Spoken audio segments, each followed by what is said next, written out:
Une modification des équilibres à prévoir. Nous allons en parler tout de suite avec le politologue Jean-Philippe Roy. Merci d'être avec nous sur ce plateau. Claude Greff dénonce une rupture de l'équilibre urbain-rural sur cette deuxième circonscription. Est-ce que c'est grave ?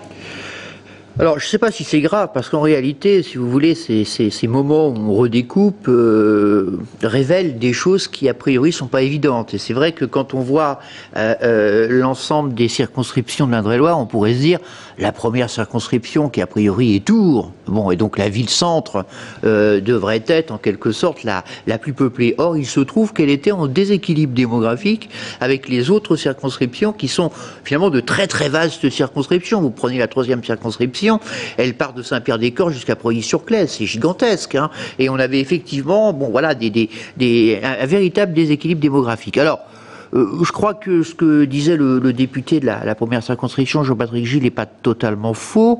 Le passage de ce canton, grosso modo, dans la première circonscription, je dirais, a un effet qui s'annule d'un côté, enfin en termes droite-gauche, en ce sens que c'est effectivement nationalement un canton qui vote plutôt systématiquement à droite, qui a été historiquement le canton de Mme Beuzelin, puis de son mari quand il est décédé ensuite, et bon voilà, et qui en même temps est devenu aussi un canton de gauche, puisque Frédéric Thomas en est le titulaire au niveau du Conseil général depuis un certain temps, et ce de façon assez solidement implantée.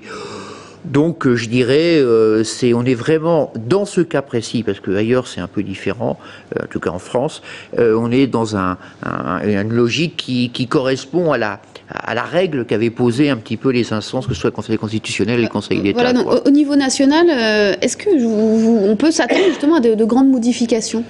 Il y a certains endroits, pour ne pas trop s'éloigner de Tours, où il va y avoir des modifications qui peuvent avoir des conséquences lourdes. Je pense en particulier au département de l'Indre, qui va perdre une de ses circonscriptions, qui était donc la circonscription du Blanc, pour grosso modo être transformée en une grosse circonscription, j'allais dire Est, et une grosse circonscription Ouest du département.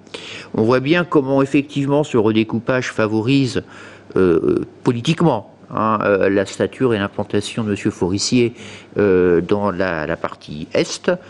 On peut s'interroger sur l'effet que va avoir ce redécoupage sur l'autre circonscription, et notamment vis-à-vis de M. Sapin, par exemple. Est-ce qu'on peut dire que ce redécoupage dessiné par le gouvernement a été utilisé justement à des fins électoralistes pour les prochaines législatives ? Vous savez, je crois qu'on est toujours dans cette logique-là, et moi je me méfie toujours des théories du complot.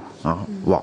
La question, c'est de savoir, là, pour le moins, en tout cas en ce qui concerne la région centre, en dehors de cette question de l'Indre, on peut s'interroger sur les effets de ce redécoupage. Bon, on est dans comment dirais-je, de la remise à plat de règles qui de toute façon devaient s'appliquer puisqu'elles étaient imposées par le Conseil constitutionnel. Merci beaucoup Jean-Philippe Roy d'être venu nous présenter donc les effets du redécoupage électoral sur nos circonscriptions en Indre-et-Loire.